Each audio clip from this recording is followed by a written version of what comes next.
Check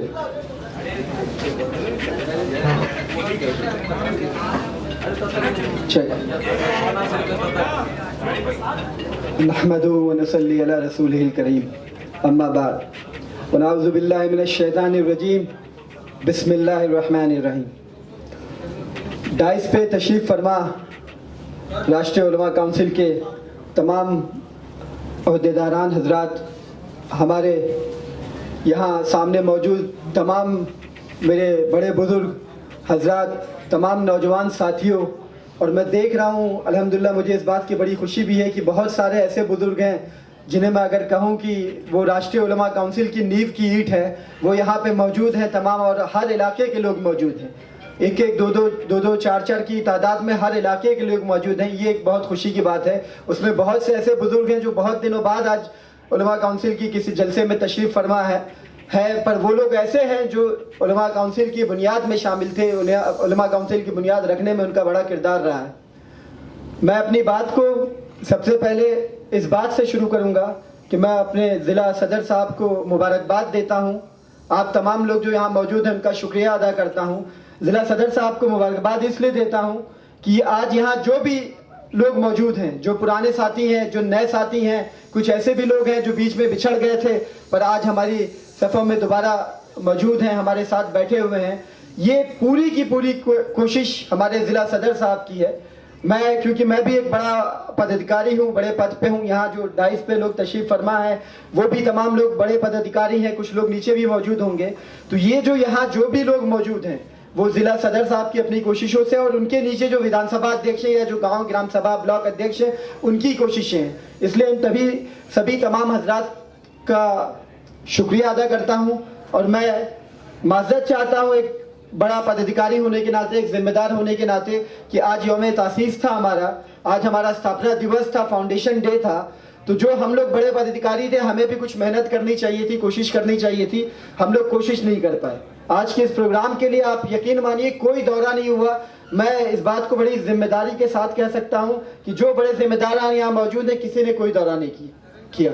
यहाँ जो आवाम मौजूद है वो खुद से लोग पहुंचे, कोई इसका इश्तिहार भी नहीं हो पाया, कोई ज्यादा ऐलान भी नहीं हो पाया, कोई कोशिश नहीं हो पाई।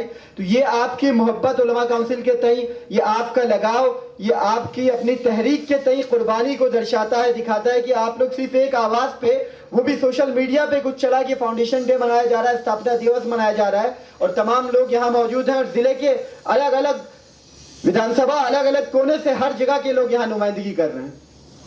अब असल मुद्दे की बात पर आते हैं। आज यौम तासीस है, आज 13वां यौम तासीस है राष्ट्रीय उलमा काउंसिल का, 13वां स्थापना दिवस है। हमें समझना होगा,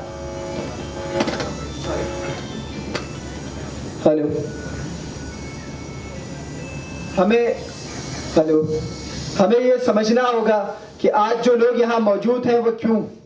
अभी कलीम भाई ने आपकी तारीख पे थोड़ी सी रोशनी डाली, यकीन मानिए रोंगटे खड़े हो गए, आंख में आंसू जैसा आने लगा, क्योंकि वो दिन हम लोगों ने, मैंने जैसा कि कहा यहाँ तमाम नींव की ईंट के लोग मौजूद हैं, हम लोगों ने अपनी आंखों से हालात को देखा है, उस दिन को देखा है।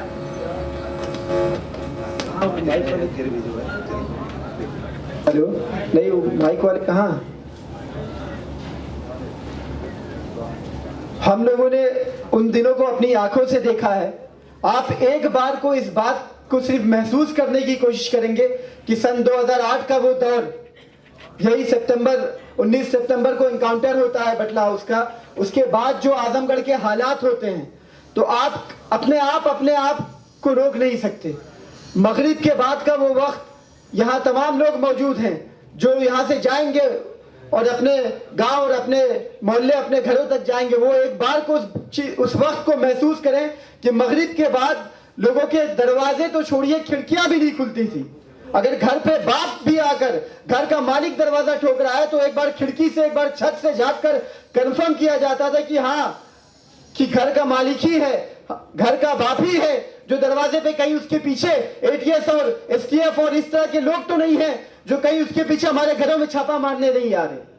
उस वक्त भी सेकुलर हुकूमतें थी, यहाँ पे बसपा की हुकूमत थी, मुलायम सिंह यादव जी की कई यहाँ पे विधायक थे, मेरे ख्याल से 7-8 विधायक थे जो हमारे सो कॉल्ड मसीहा है सियासी, उनके लोग हुकूमत में थे।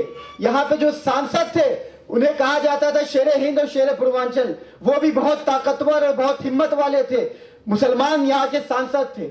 उसके बावजूद जो हालात थे, कोई मगरिब के बाद अपने घरों से बाहर नहीं निकलता था। उस वक्त जो लोग बाहर निकले अपने मदारिस से, अपनी खानकाहों से, वो कोई पेशेवर सियासतदान नहीं थे, ना उनकी तमन्ना थी कि सियासत में जाना है, ना उनका यह ख्वाब था कि सियासत में जाना है, ना उनकी नस्लों में कोई सियासत में रहा होगा। हाँ, हमारी नस्लों में मुल्क को आजाद कराने वाले थे हमारे दादा मियाँ, हमारे परदादा फ्रीडम फाइटर तो जरूर थे, हमारे नाना ब्रिगेडियर उस्मान लगते थे, उन्होंने इस मुल्क की आजादी के लिए अपना खून बहा दिया, अपना सर कलम करवा दिया, पर सियासत पेशेवर सियासतदान नहीं थे। सियासत में आने पर मजबूर हुए हमारे वालिद साहब, हमारे उलमा किराम, जिन्होंने कुर्बानी दी, जो इस शेर के साथ आगे बढ़े कि मदरसा से कदम उलमा के जब बाहर निकल आए तो मेरी कौम के बच्चों के बालों पर निकल आए, और खिलाफे जुल्म जब आवाज दी उलमा काउंसिल ने, कफन बांधे हुए बच्चों के लाखों सर निकल आए।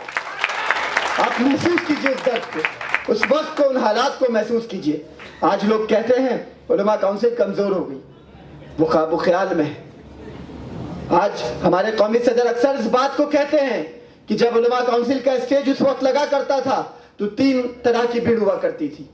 एक वो भीड़ जो अपने किसी जाती मफाद के बिना मिल्लत की मफाद में, कौम के मफाद में, मिल्लत के मुस्तकबिल नौजवानों के मफाद में, उनकी हिफाजत के, अपने बहन बेटियों की आबरूओं की हिफाजत के लिए वो अपने घरों से बाहर निकलकर उलमा काउंसिल के साथ उलमा काउंसिल के कारवा को आगे बढ़ा रहे थे। एक दूसरी भीड़ वो थी जो उस वक्त के जो हालात थे, उनके तमाम सियासी मसीहाओं ने, तमाम सियासी आकाओं ने, वो सपा के लोग, बसपा के लोग, भाजपा के लोग, कांग्रेस के लोग, तमाम सियासी आकाओं ने धोखा दे दिया था। तो उन्हें जो सर पे तूफान था, उस तूफान से अपनी हिफाजत के लिए एक साया चाहिए था। उस साये की शक्ल में उन्हें उलमा काउंसिल नजर आई, इसलिए वो उलमा काउंसिल के साये के नीचे भीड़ लगा लिए। और एक तीसरी भीड़ वो थी जो तमाशा देखकर भीड़ लगाती थी। आज जब हालात थोड़े बेहतर हो गए, आज जब हालात आसान हो गए, तो जो तमाशा देखने वाली भीड़ थी वो दूसरा तमाशा देखने लगी, क्योंकि बहुत से जमूरे यहाँ पर दोबारा नए तमाशा दिखाने के लिए आ गए।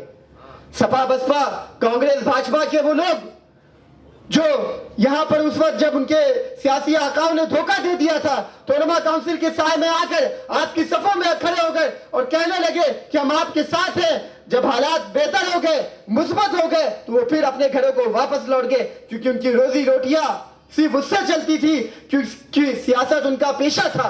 सियासत कौम और मिल्लत की बका के लिए वो नहीं कर रहे थे।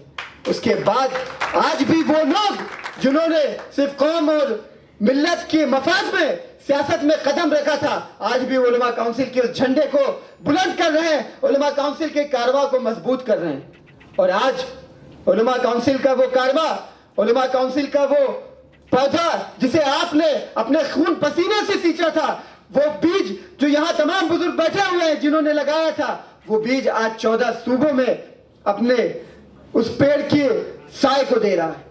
आज उस पेड़ पर अभी भी फल नहीं आए। हमारी जो जुस्तजू है, हमारी जो स्ट्रगल है, हमारा जो संघर्ष है, वो इसलिए है ताकि उस पेड़ पे फल आ सके और उस फल को हमारे नौजवान खा सके, हमारी आने वाली नस्लें खा सके। आज 14 सूबों में उलमा काउंसिल काम कर रही है। आज जब कहीं भी एटीएस और जो इस तरह के मुसलमानों पे, मजलूम मुसलमानों पे, बेगुनाह मुस्लिम नौजवानों पे जब जुल्म होता है, तो गाहे बगाहे लोगों को एक नाम जरूर याद आता है, वो उलमा काउंसिल का नाम है। और आपकी खिदमत, आपने अपनी खिदमत करके दिखलाया भी। मध्य प्रदेश में, रतलाम में, नीमच में, झबुआ में जब जुल्म हुआ, तशद्दुद हुआ, मुसलमान लड़कों की बेगुनाहों की गिरफ्तारियां हुई, तो उलमा काउंसिल का कारवा, नसीम साहब यहाँ मौजूद हैं, अनिल सिंह जी मौजूद हैं, ये लोग जाते हैं, मौलाना शाह अख्तर साहब जाते हैं, वहां दर्जनों की तादाद में लड़कों को, बेगुनाह लड़कों को छुड़वाते हैं। मुंबई में कतिल सिद्दीकी बिहार का बच्चा था, उसका मामला हुआ तो उलमा काउंसिल नजर आई। बंबई में वहां पे जो इमाम साहब थे बंबई की उस जामा मस्जिद की, उनकी जमानत लेने वाला कोई नहीं था, तो वहां उलमा काउंसिल नजर आती है। लोग कहते हैं उलमा काउंसिल की खिदमत क्या है। मैं उत्तर प्रदेश की बात ही नहीं कर रहा हूं। सैफुल्लाह एनकाउंटर होता है कानपुर में, लखनऊ में, तो जब किसी की याद आती है तो लोग उलमा काउंसिल को याद करते हैं और अस्पताल में भर्ती रहते हैं। आपके कौमी सदर मौलाना आमिर रशादी मदनी साहब, अस्पताल से डॉक्टर मना करते रह जाते हैं। मरहूम डॉक्टर इम्तियाज साहब, अल्लाह ताला उन्हें जन्नत दे, उन्होंने मना किया कि मौलाना आपकी हालत नहीं कि आप जाएं कानपुर और लखनऊ। वो छोड़कर अस्पताल से उठ कर जाते हैं, किसके लिए? आप बताइए किसके लिए? हमने जो नारा दिया था पहले दिन, एकता का राज चलेगा, मुस्लिम हिंदू साथ चलेगा, आज उस नारे पे पहले दिन भी हम कायम थे, आज भी कायम थे। आज आपके प्रदेश अध्यक्ष यहाँ पे बैठे हुए हैं, अनिल सिंह जी, यहाँ भीड़ में बैठे हुए, बिरबल गौतम जी बैठे हुए हैं, मैं देख रहा हूं घनश्याम जी बैठे हुए हैं, वहां पंडित जी बैठे हुए हैं, तमाम लोग बैठे हुए हैं। जो लोग पहले दिन से साथ थे, आपके साथ मजबूती से लगे हुए। भीड़ कभी तहरीकें, जब कोई आप तारीख उठाकर देख लीजिए, इतिहास के पन्नों को पलट कर देख लीजिए, जब भी कोई इंकलाब आया है, जब भी कोई तहरीक चली है, तो कभी लाखों की भीड़ तहरीकों को लेकर आगे नहीं बढ़ी। चंद नौजवान, चंद बुजुर्ग, चंद लोगों ने आंदोलन लाया है, बदलाव लाया है। उलमा काउंसिल ने उस बदलाव की नींव रखी थी। आज उस बदलाव को लेकर हम आगे बढ़ रहे हैं। आज जब भी किसी माँ के, आप आजमगढ़ की अगर मैं बात करूं, आप सिर्फ अपने जिले में अपने दिलों पर हाथ रखकर पूछिए, जब भी रात में 12 बजे किसी मजलूम के घर पे छापा पड़ता है, तो सबसे पहले आपके दिल में किसका ख्याल आता है? आप किसी सपा बसपा के लोगों से पूछिए, कांग्रेस के लोगों से पूछिए कि जब रात में किसी मजलूम के दरवाजे पे छापा पड़ता है, तो सबसे पहले किसका ख्याल आता है? किस क़यादत का ख्याल आता है? किन लोगों का ख्याल आता है? आपका दिल गवाही देगा कि राष्ट्रीय उलमा काउंसिल का। आप पूछिए, मैं पूछता हूं आपसे, आता है कि नहीं आता है? बताइए मुझको। ये तहरीक, ये यकीन, ये विश्वास कैसे पैदा हुआ? ये आपकी तहरीक ने, आपके लीडरों ने ये विश्वास पैदा किया है। लोग कहते हैं कि उलमा काउंसिल कमजोर हो रही है, लोग कहते हैं उलमा काउंसिल वाले आवाज नहीं उठा रहे हैं। भाई कहां कमजोर हो रही है? जब भी कोई मसला पड़ा, आपकी तहरीक, आपके लीडर, आपकी क़यादत खड़ी रही, आपके लीडरों ने आवाज उठाई। आप देखिए, सीएनआरसी का मुद्दा हुआ, सीएनआरसी का मसला सामने आया, सबसे पहले पूरे हिंदुस्तान में, मैं चैलेंज के साथ कह रहा हूं, यही डीएवी तिराहे पर गांधी प्रतिमा के सामने सबसे पहले अगर कोई खड़ा हुआ, रात में 12 बजे पार्लियामेंट में बिल पास होता है, अगले दिन गांधी प्रतिमा पे हम लोग पूरा नूरुल हुदा साहब और तमाम सारे नौजवान खड़े होकर, मुंह पे काली पट्टी बांध कर खड़े होकर सीएनआरसी बिल के खिलाफ विरोध करते हैं। आज पूरे मुल्क में तमाम जितनी सियासी पार्टियां हैं, वो चाहे सो कॉल सेकुलर पार्टियां हो, वो चाहे मुस्लिम क़यादत की पार्टियां हो, आप मुझे बताइए, मैं चैलेंज के साथ आपसे पूछता हूं, लोगों से ये पूछिए जाकर, लोगों के बीच में ये बात रखिए कि चैलेंज के साथ कहता हूं, बता दें, सिवाय उलमा काउंसिल के कौन सी पॉलिटिकल पार्टी के नेता और कार्यकर्ता जेल में गए सीएनआरसी मुद्दे पे? है कोई आपके सामने? जो लोग गए वो मासूम लोग थे, मजलूम लोग थे, धोखे में चले गए, पर किसी पार्टी की क़यादत फ्रंट से लीड करते हुए जेलों के पीछे नहीं गई। राष्ट्रीय उलमा काउंसिल की क़यादत गई, राष्ट्रीय उलमा काउंसिल के लीडरान गए, राष्ट्रीय उलमा काउंसिल के कार्यकर्ता जेलों में गए, और जब जरूरत पड़ी, जब गए भी, तो आपकी क़यादत, आपकी लीडरशिप, आपके कार्यकर्ता जिस भी लायक थे, आपके पीछे मजबूती से खड़े रहे। मोर की तरह आपको यतीम नहीं छोड़ दिया कि आपको कोई पूछने वाला नहीं था। और जब यहां पर आपने देखा कि आपकी लीडरशिप पे, आपकी क़यादत पे एनएसए तक लगाया गया, पर उसके बाद कोई कार्रवाई नहीं हुई, क्योंकि आपकी तहरीक थी जिंदा, आपकी आवाज उठाने वाली लीडरशिप थी। वरना वही मऊ में देख लीजिए, जो बच्चे गए सीएनआरसी में, उन पे पहले गिरफ्तारी हुई, फिर गैंगस्टर लगा, फिर गुंडा एक्ट लगा, फिर एनएसए लगा। भदोई में भी यही हुआ, जो उसके बाद और जो बनारस में भी यही हुआ, वेस्टर्न यूपी में तमाम जिलों में, मेरठ में यही हुआ। पर जहां जहां उलमा काउंसिल मजबूत थी, जहां आपकी तहरीक मजबूत थी, जहां आपका कार्यकर्ता मजबूत थे, जहां आपकी लीडरशिप थी, जहां आपकी क़यादत थी, वहां ठीक है, उस दिन तो भले से गिरफ्तारी हुई, जो मुकदमात लगे, पर बाद में न किसी पे गैंगस्टर लगा, न गुंडा एक्ट लगा, न एनएसए लगा। ये क्यों हुआ? मैं ये नहीं कह रहा हूं कि हम बहुत ताकतवर थे या हमारे अंदर कोई अलग से सुर्खात के पर थे। ये इसलिए हुआ क्योंकि आप पॉलिटिकली अवेयर थे, आप जागरूक थे, सियासी तौर पर आप मुत्तहिद थे, आपकी यही थोड़ी सी तादाद थी, पर उन्हें पता था कि यहाँ का मुसलमान, आजमगढ़ का मुसलमान राजनीतिक तौर पर उलमा काउंसिल के झंडे और बैनर के तले मुत्तहिद है। हमने एक झटके में गिरफ्तार तो जरूर कर लिया है, पर अगर लगातार हम इनके खिलाफ कोई कार्रवाई करते हैं तो इन्हें देर नहीं लगेगी, ये सड़क पर उतर कर आंदोलन करेंगे और हमारी ईट से ईट बजा लेने की ताकत रखते हैं।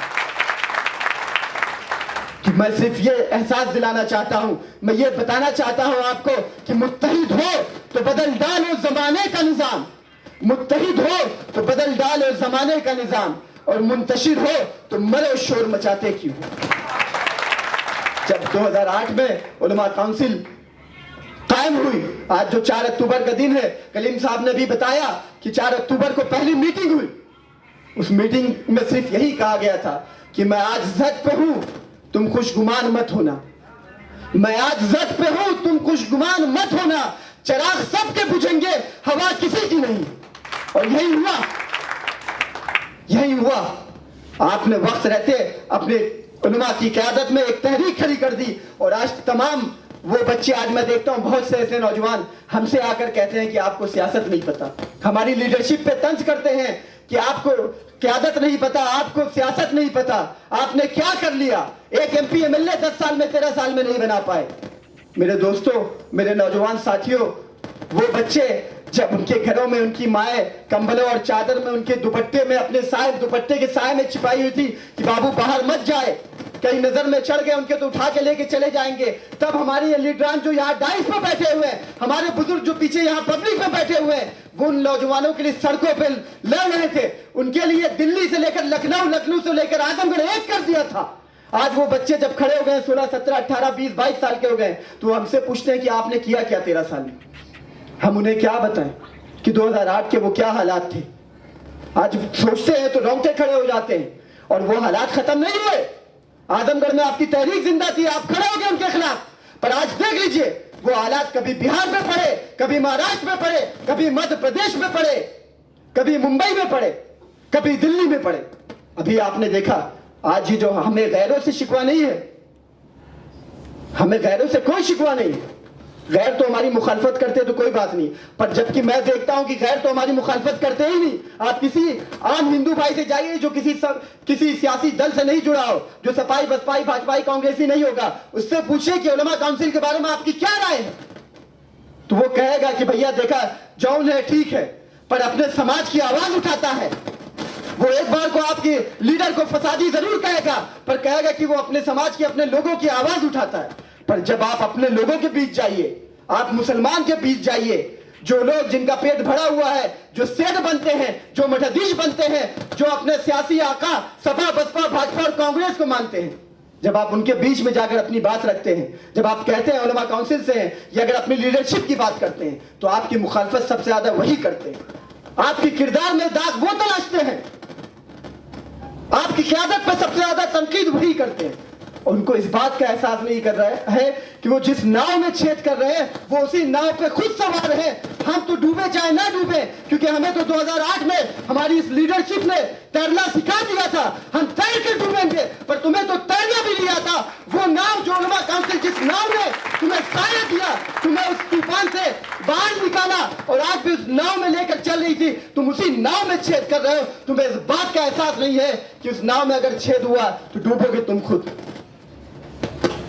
मेरे दोस्तों, मेरे नौजवान साथियों, मेरे बुजुर्गों, मैं बस आपसे ये एहसास दिलाना चाहता हूं कि अपनी इस क़यादत को मजबूत कीजिए। उलमा काउंसिल है, आज हम लोग यहाँ बैठे हैं, तमाम लोग बैठे हैं, मैं नहीं जानता इसमें कोई मेरा रिश्तेदार है या मैं आपका रिश्तेदार हूं। हमारी जो रिश्तेदारी है, पर यकीन मानिए हमारा जो लगाव है, हमारी जो रिश्तेदारी है, अभी यहाँ पे कोई बैठा हुआ है, अगर मुझे खून की जरूरत पड़े या आपको खून की जरूरत पड़े, तो मैं समझता हूं कि मैं अपने रिश्तेदार को बाद में खून दूंगा, आपको पहले खून दूंगा। और आप भी अगर मुझे खून की जरूरत पड़ जाए तो आप मुझे पहले खून दे देंगे, अपने रिश्तेदार को बाद में देंगे। ये जो ताल्लुक, ये जो मोहब्बत, ये जो लगाव पैदा हुआ है, ये दुनिया की पूरी ताकत एक हो जाए, ये लगाव, ये मोहब्बत नहीं पैदा कर सकती। ये लगाव अल्लाह ने हमारे बीच में पैदा किया है, क्योंकि ये क़यादत सच्ची है, ये क़यादत का लगाव है, ये अपनी आने वाली नस्लों के मुस्तकबिल को बेहतर बनाने की जुस्तजू है।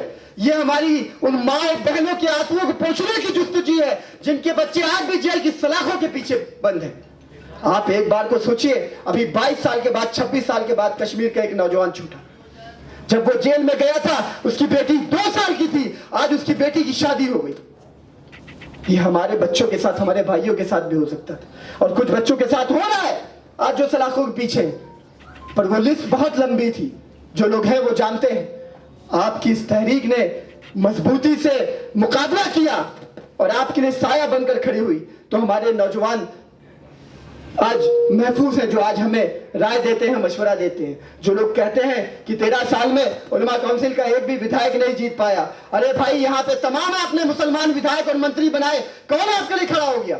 उस वक्त भी तमाम मुसलमान विधायक थे, मंत्री थे, सांसद थे, किसने आपके लिए आवाज उठाई? तो ऐसे नामर्द विधायक और मंत्रियों की जरूरत ही नहीं है, और उलमा काउंसिल को ऐसा नामर्द विधायक मंत्री बनाना ही नहीं है। कभी विधायक और सांसद बनाना हमारी मंजिल नहीं थी। ये हमारी मंजिल का मील का पत्थर जरूर हो सकता है, पर हमारी मंजिल ये नहीं हो सकता। ये माइलस्टोन जरूर हो सकता है, पर डेस्टिनेशन नहीं है। हम बनाएंगे, जरूर बनाएंगे, विधायक भी बनाएंगे, मंत्री भी बनाएंगे। अभी रिजवान साहब हमारे महाप्रधान है, आपने उनकी तकरीर सुनी। जिस दिन वैसे ही मजबूत मुस्तहकम यहां से लोगों को कर लेंगे, तो हमारे बीच इन्हीं में से हो सकता है आपका अगला विधायक यही रिजवान भाई हो सकता है आपका अगला विधायक नूर हुदा हो, कलीम जामई हो। हमें वो यकीन पैदा करना है। आपने सोचा था आज आजमगढ़ में, आजमगढ़ की आवाम को ये सोचना होगा। आप जाइए अपने गांव में, ये पैगाम लेकर जाइए, लोगों से कहिए कि ये सोचना होगा। अफसोस का मकाम है कि हम सिर्फ एक महाप्रधान जिता पाए।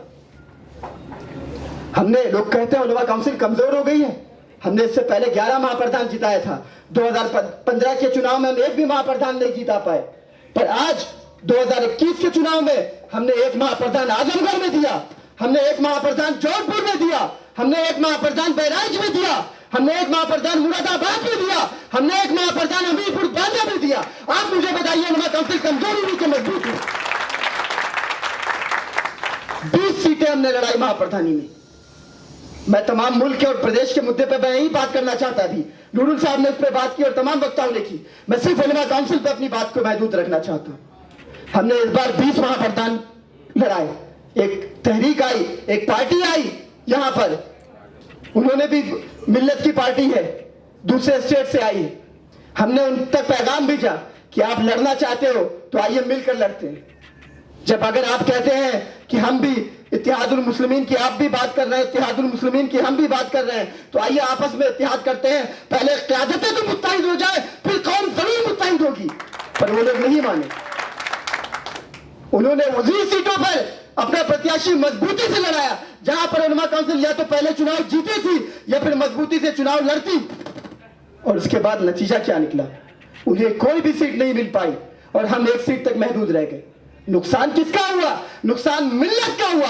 आज 86 महाप्रधान है आजमगढ़ में और सिर्फ 3 मुसलमान महाप्रधान है। एक महाप्रधान यहां पे बैठा हुआ है, एक कुटला का है और एक मगरावा का है। आप सोचिए, आजमगढ़ को कहा जाता है कि मुसलमानों का मजबूत जिला है।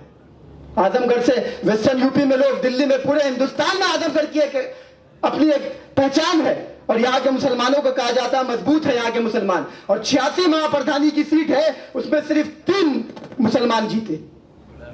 इसका जिम्मेदार कौन है?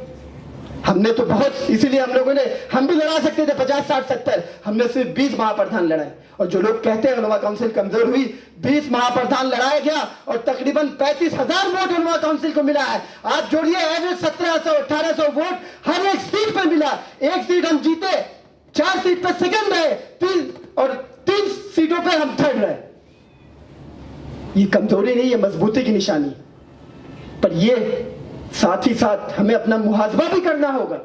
यहां पे तमाम जिम्मेदार लोग बैठे हैं, बहुत कम नए लोग होंगे। जो ऐसे भी लोग हैं, मैंने कहा, बार बार कह रहा हूं कि वो नींव की ईंट है। मैं देख रहा हूं, मुझसे बुजुर्ग है, मैं उनसे सीखता चला आया हूं। आज जो बोल रहा हूं उन्हीं से मैंने सीखा। पर उन्हें और मुझे, क्योंकि मैं भी पदाधिकारी हूं, ये एहतसाब भी करना होगा, अपना खुद का भी एनालिसिस करना होगा। मैं आप सबके तय जिम्मेदार, जवाबदेह हूं। अगर मैं पद लेकर बैठा हूं और मैं काम नहीं कर रहा हूं, तो ये मेरी जिम्मेदारी और ये मेरी जवाबदेही बनती है आपके तय, आवाम के तय, कि मैं जवाब दूं कि मुझसे क्या कमी रही, मेरी क्या गलती रही, आखिर क्या वजह मैंने काम नहीं की या मैंने काम नहीं किया।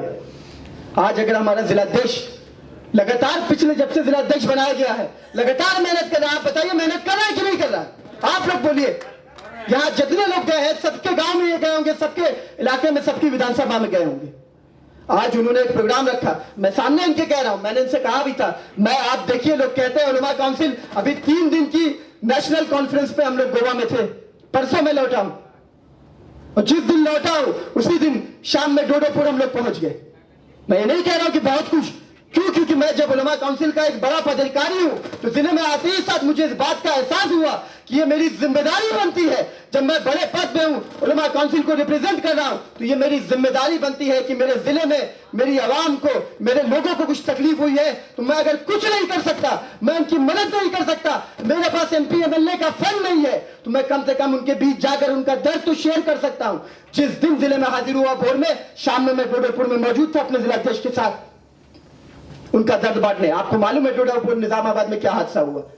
5-6 लोगों की मौत हो गई। आज भी 4-5 लोग यहाँ ग्लोबल हॉस्पिटल में तड़प रहे हैं, 2 लोग BHU में तड़प रहे हैं, उसमें 5 साल की बच्ची भी है और 50 साल की औरत भी है।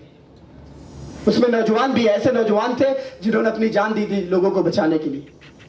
तो मुझे इस बात का एहसास हुआ कि अगर हम क़यादत कदम भरते हैं तो हमें अपने लोगों के दुख में खड़े होना होगा। पर क्या जो हमारे तमाम यहाँ जिम्मेदारान बैठे हैं, जो पदाधिकारी बैठे हैं, वो अपना मुहासबा यहां से करे बैठकर कि इस प्रोग्राम के लिए कि अगर सोशल मीडिया पे एक प्रोग्राम दे दिया गया तो क्या सिर्फ जिला अध्यक्ष की जिम्मेदारी बनती है? ये हमने कितना फोन किया, हम अपने साथ कितने लोगों को लेकर आए, हमने कितने लोगों को बुलाया, हमने कितनी जगह का दौरा किया, और अगर नहीं किया तो क्यों नहीं किया? उलमा काउंसिल जो हमने शेर पढ़ा कि मदरसों से कदम उलमा के जब बाहर निकल आए तो मेरी कौम के बच्चों के बालों पर निकल आए, और खिलाफे जुल्म जब आवाज दी उलमा काउंसिल ने, कफन बांधे हुए बच्चों के लाखों सर निकल आए। वो कफन बांधे हुए लाखों सर कहां? क्या इस बात का इंतजार है कि आज फिर जब मेरे ऊपर खुद जर्ब होगा तब मैं खड़ा हूंगा? मेरे मोहतरम बुजुर्गों, दोस्तों, अभी मौलाना कलीम सिद्दीकी साहब की गिरफ्तारी हुई, उससे पहले उमर गौतम साहब की गिरफ्तारी हुई, कलीम सिद्दीकी साहब के बाद मौलाना इदरीसी साहब की गिरफ्तारी हुई। लखनऊ में आपने देखा नौजवान एक घर के, हमें नहीं पता कौन लोग थे, मैं नहीं जानता, पर उलमा काउंसिल ने आज पूरे हिंदुस्तान में यह एक अपनी पहचान कायम कर दी है कि जब भी कहीं जुल्म होगा, जब भी कहीं जबर होगा, जब भी कहीं नाइंसाफी होगी, जब भी किसी मां के लाल को उससे छीनने की कोशिश होगी, जब भी किसी बेगुनाह नौजवान को बेगुनाह होते हुए सलाखों के पीछे धकेलने की कोशिश होगी, तो अगर कोई तहरीक उस जुल्म के खिलाफ आवाज उठाएगी तो वो उलमा काउंसिल है। हम लोगों के पास फोन आया, लखनऊ से फोन आया एक औरत का रोते हुए कि उसके रिश्तेदार में उस मां के 3 बेटे थे, उसके शौहर का इंतकाल हो गया। 3 बेटे थे, उसमें से एक बेटे की अभी चंद महीना पहले शादी हुई और तीनों को एक साथ उठा ले गया। अभी आपने देखा दिल्ली स्पेशल सेल ने उसमें से कुछ लोगों को कह दिया कि नहीं ये बेगुनाह है, हमें इनसे कोई इंफॉर्मेशन नहीं चाहिए, पर उन 3 लोगों को लखनऊ से उठाया गया, 3 एक करके 3 भाइयों को। उनका दर्द कौन सुनेगा? उनकी उम्मीदों पे कौन खड़ा होगा? वो जो माँ है जिनके इस दिल में कहीं ना कहीं ये इत्मीनान है, ये सुकून है, ये यकीन है, ये विश्वास है कि अगर कोई हमारे लिए आवाज नहीं उठाएगा तो राष्ट्रीय उलमा काउंसिल नाम की एक तहरीक है, अनिल सिंह नाम का एक लीडर है, कलीम जामे नाम का एक लीडर है, नूरुल हुदा नाम का एक लीडर है, मौलाना आमिर रशादी साहब के नाम पर एक कायद है जो हमारे लिए खड़ा होगा। उस भरोसे को जब आप ये कहते हैं ना, ये नुमान साहब का हौसला सिर्फ नहीं टूट रहा है, ये उस मां का भरोसा टूट रहा है। वो जो बेटी, वो जो बच्ची जिसकी शादी अभी 2-3 महीना पहले हुई थी, जिसके शौहर को उठा के लेकर चले गए भोर में उसके घर से, उस बेटी का यकीन टूटेगा। वो बहन जिसका वो भाई था, जिसे उठाकर सलाखों के पीछे डाल दिया गया बेगुनाह होते हुए, उस बहन का सीना छलनी होगा। तो इस बात को समझिए, ये हमारी और आप सबकी जिम्मेदारी है। उलमा काउंसिल एक ऐसी वैसी कोई दल नहीं है कि ठीक है उलमा काउंसिल खत्म हो जाएगी तो मैं सपा में चला जाऊंगा, आप बसपा में चले जाइएगा, वो कांग्रेस में चले जाएगा, ये किसी और दल में चला जाएंगे। उलमा काउंसिल एक तहरीक है जिसे अल्लाह ताला ने पैदा किया है, किसी एक इंसान की पैदा की हुई नहीं है, और ये जान लीजिए कि इसे कोई इंसान खत्म भी नहीं कर सकता इंशाअल्लाह ताला, वो चाहे मैं हूं या आप। इस दर्द को महसूस कीजिए मेरे दोस्तों। आज पूरे मुल्क आजमगढ़ की तरफ आंख उठाकर देख रहा है कि आजमगढ़ की इस जरखेज जमीन ने, इस सरजमीन ने, इस इंकलाबी सरजमीन ने एक तहरीक को पैदा किया, एक क़यादत को पैदा किया, एक लीडरशिप को पैदा किया जिसके तय पूरा मुल्क नजर उठाकर देख रहा है। आज तमिलनाडु में जो सोशल मीडिया पे जो लोग जुड़े होंगे वो देखते होंगे, आज जिसका कत्ल हुआ बुरी तरह से, क्या नाम था, कौन, साफिया अर्शिया, क्या नाम था, राबिया के लिए हम लोग तो शायद कुछ नहीं कर पाए, पर तमिलनाडु में आपकी लीडरशिप ने ट्रेन तक रोक दी। वहां पे तमाम बड़े बड़े अधिकारी पहुंच गए, उन लोगों ने फोन किया, वो लोग हिंदी नहीं बोल सकते थे, इंग्लिश में मुझसे 10 मिनट बात की कि इनको समझाइए, पूरी ट्रेन रोक कर बैठे हैं, दिल्ली का मसला है, हम यहां से बैठकर क्या कर लेंगे, तमिलनाडु हुकूमत का कोई रोल है तो बताइए, हमारा कोई रोल है तो बताइए, हम क्या कर सकते हैं हमें बताइए, हम इनको लेके चलते हैं। गवर्नर साहब दिल्ली के रिप्रेजेंटेटिव हैं, एक डेलीगेशन बनाइए, उलेमा काउंसिल वाले गवर्नर से मिलवा देते हैं, आप दिल्ली की सरकार को अपना मैसेज दे दीजिए। तो उलेमा काउंसिल के नाम पर तमिलनाडु में ट्रेन रोक दी जा रही है दिल्ली के मसले के लिए, और आजमगढ़ की आवाम कह रही है कि उलेमा काउंसिल कमजोर हो गई। ये सवाल है कि नहीं है? ये जान लीजिए, ये सिर्फ आपका हौसला तोड़ने के लिए, आपका मनोबल गिराने के लिए बार बार आपसे कहा जाता है। आज हालात साजगार हो गए तो एक तरफ सपा वाले, जब उलेमा काउंसिल का कोई मसला आता है तो एक उलेमा काउंसिल का कार्यकर्ता बैठा है, उधर सपाई, उधर भाजपाई, उधर कांग्रेसी, उधर और किसी पार्टी का, और अब तो एक और पार्टी आ गई है, वो बिलावजा हमको दुश्मन मान के चल रहे हैं, हम उन्हें भाई कहते हैं, दावत दे रहे हैं। 2015 में खत लिखा गया, 2014 में खत लिखा गया, तमाम तरह से दावत दी जा रही, फिर भी वो दुश्मन तस्लीम कर रहे हैं। वो चारों एक होकर उलेमा काउंसिल वाले को गाली देने लगते हैं। देते हैं कि नहीं देते हैं भाई? बताइए, देते हैं कि नहीं देते हैं? आप बताइए, तेज बताइए मुझको। मैं भी अपने वालिदी का खून है, मैं भी आपसे सवाल ही करूंगा। वो कहते हैं ना कि मैं मुर्दों के बीच नहीं बैठा हूं, तो बताइए देते हैं कि नहीं उलेमा काउंसिल वालों को गाली? देते हैं ना, क्यों? आप बताइए, कोई कमजोर को बुरा भला कहता है? एक गांव में कोई लड़का पागल हो, आप गुजरिए, वो माँ की गाली आपको दे दे, अरे हटा रे पगला, उससे कोई लड़ने जाता है? पर कोई मजबूत हो, आप जानते हैं आपसे ज्यादा हट्टा कट्टा बॉडी बिल्डर अबे तबे बोल दिया तो आप लड़ लेंगे।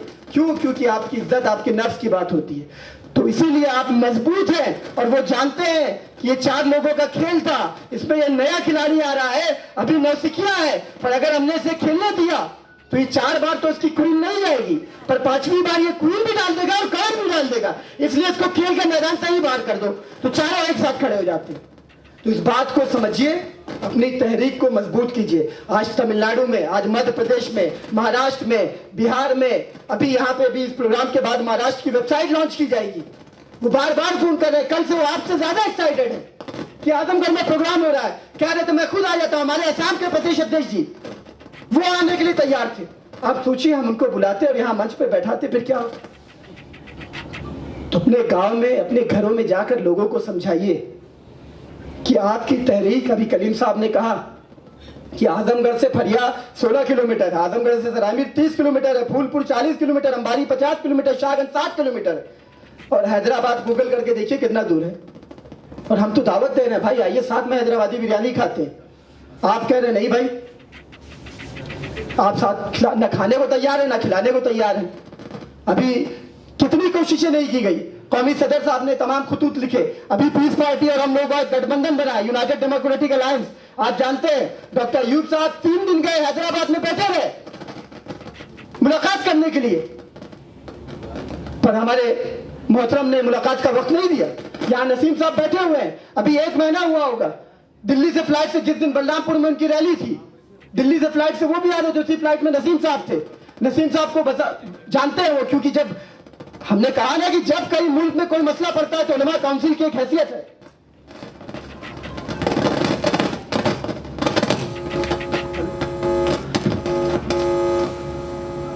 हेलो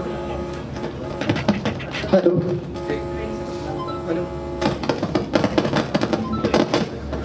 हेलो,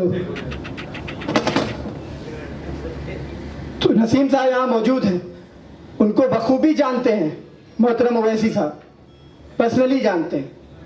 नसीम साहब गए फ्लाइट में, उसी मुलाकात हुई, वहां जाकर उन्होंने, मैं इसलिए बता रहा हूं क्योंकि यहाँ हमारे कार्यकर्ता लोग बैठे हुए हैं, यह आपको पता होना चाहिए। हम भी चाहते हैं कि तमाम क़यादत मुत्तहिद हो, उसके लिए हम लगातार हमेशा कोशिश करते रहे, पर यह हमने हमेशा कहा है कि अपने वजूद, अपने ज़मीर, अपने खुददारी के साथ हो, और सबसे हम यही चाहते हैं।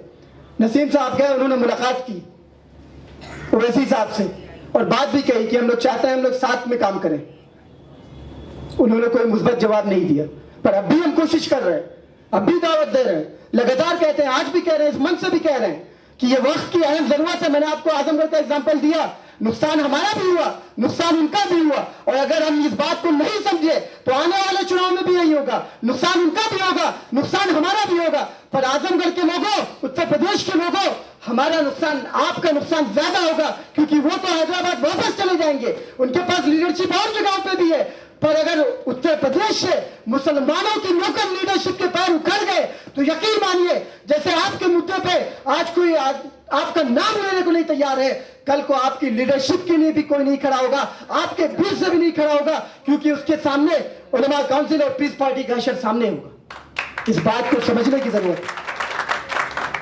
हम लोग लगातार कोशिश कर रहे हैं कि क़यादत मुत्तहिद हो। हम इस मंच से भी ये पैगाम देना चाहते हैं कि आइए साथ मिलकर चुनाव लड़ते हैं। आप ओम प्रकाश राजभर के घर जाने को तैयार हैं, आप शिवपाल यादव जी के घर चले जाते हैं, आप वो राम लखन पासी जिसे कोई जानता भी नहीं है उसके घर भी चले जा रहे हैं।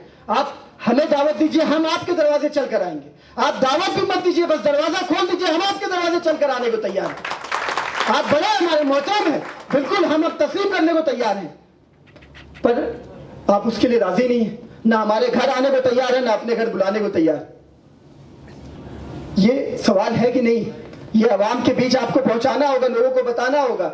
वो जो खत थे हमारे कौमी सदर के, वो सोशल मीडिया पर फ्लोट कर रहे हैं, सबके सामने है। नसीम साहब का वाकया मैंने आपको 1 महीना पहले की बात है, बलरामपुर में जब भी 1 डेढ़ 2 महीना जो भी हुआ, बलरामपुर में जिस दिन प्रोग्राम था उस दिन का वाकया है। कोई इसे इसकी वैसी हिसाब से इसकी वो कर सकता है कोई भी कि नसीम साहब ने मुलाकात की, बात की कि नहीं की, और जिस अंदाज में बात हुई मैं सारी बातों को सामने नहीं रखना चाहता, पर यह रहा कि मुस्बत बातचीत नहीं हुई।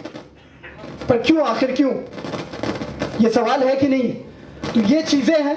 मैं काफी वक्त आप लोगों का ले लिया, मैं बस इस बात से अपनी बात को खत्म करूंगा कि सीए एनआरसी का मुद्दा आया, आपकी पार्टी जिस लायक थी, कोई विधायक नहीं, कोई सांसद नहीं, पर आपकी पार्टी खड़ी रही। ट्रिपल तलाक का मुद्दा आया, हमें सांसद में चिल्लाने का मौका नहीं मिला, मीडिया हमको हाईलाइट नहीं करती, जो भी वजह हो, जिन लोगों को करती है उन्हें करती है। जबान हमारे पास भी है, अभी किसी ने कहा भी था मुझसे पहले कि बोलने का, शायद रिजवान भाई ने कहा था कि बोलने का तरीका हमारे पास भी है। पर जो ये कानूनी लड़ाई थी, ट्रिपल तलाक एक कानून बना था, उसके खिलाफ अगर आप कहीं जा सकते हैं, जब पार्लियामेंट में आपके पास मेजोरिटी नहीं तो आप सुप्रीम कोर्ट जा सकते हैं।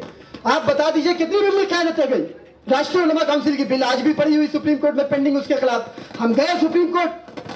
जो भी मुद्दा पड़ा, सीएनआरसी का मैटर आया, आजमगढ़ से लेकर दिल्ली, दिल्ली से लेकर बिहार, बिहार से लेकर झारखंड, लखनऊ, नूरुल साहब बैठे हुए हैं, लखनऊ में ये पहुंचे, हुज़ैफा साहब पहुंचे, या आजमगढ़ में हम लोगों ने कमान संभाली।